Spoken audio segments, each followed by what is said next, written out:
Я свидетельствую, Я свидетельствую, что нет Бога, что нет Бога, кроме Аллаха.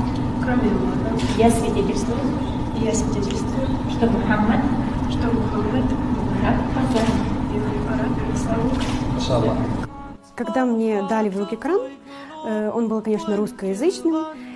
Я некоторые суры прочитала, и большинство с них мне показалось очень правдиво к нашему сейчас времени. أشهد أن لا إله إلا الله وأشهد أن محمدا عبده ورسوله.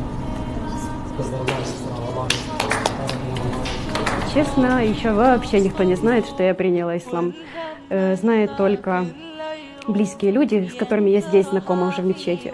Но если я скажу родным, мне кажется, они меня полностью понимают, поймут и примут мое решение.